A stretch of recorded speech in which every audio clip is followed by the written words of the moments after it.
एक महत्त्वाची बातमी समोर येते। मंत्री गोरेंकडून विरोधात वक्तव्य करणाऱ्यांविरोधात हक्कभंग आणला जाणार असल्याची माहिती आहे। संजय राऊत, रोहित पवार आणि एका युट्यूब चॅनल विरोधात ते हक्कभंग आणणार असल्याची माहिती आहे। सध्याची ही महत्त्वाची बातमी आपण पाहतोय।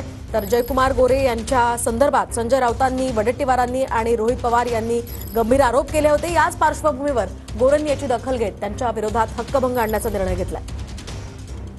दरम्यान हक्कभंग त्यांनी दाखल केलेला आहे। एका युट्यूब चॅनल विरोधात सुद्धा त्यांनी हक्कभंगाची ही तक्रार दाखल केल्याची माहिती आहे। अधिकची माहिती आपण जाणून घेऊयात आमचे प्रतिनिधी विनायक डावरुंग यांच्याकडून। विनायक, काय सांगाल, काय अधिकची माहिती मिळते?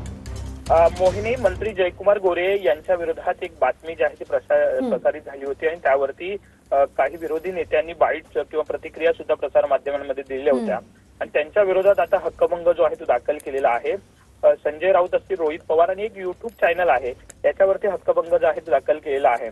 जयकुमार गोरे यांचं एक जुनं प्रकरण जे आहे ते बाहेर काढण्यात आलं होतं आणि त्यावरती प्रसार माध्यमांमध्ये त्याच्या प्रतिक्रिया ज्या आहेत ते नेत्याने दिल्या होत्या। परंतु जयकुमार गोरे यांनी या संपूर्ण आरोप जे आहे ते फेटाळले आहेत। त्यांनी सांगितलं आहे की हे प्रकरण जे आहे ते जुनं होतं आणि त्यामध्ये मला दोषमुक्त जे आहे ते केलेलं कोर्टाने आहे असं त्यांनी म्हटलेलं आहे। त्यामुळे कोर्टाचा कुठेतरी अवमान केल्याचा दाखला देत हक्कभंग जो आहे तो दाखल जयकुमार गोरे मंत्री जे आहेत त्यांनी केला आपल्याला पाहायला मिळतोय। संजय राऊत आणि रोहित पवार त्याचप्रमाणे एक खासगी युट्यूब चॅनल आहे त्याच्या विरोधात हा हक्कभंग जो आहे तो दाखल झालेला आहे। आता हक्कभंग समिती या संपूर्ण अर्जाची छाननी जी आहे ती करेल आणि त्यानंतर निर्णय जो आहे तो देईल।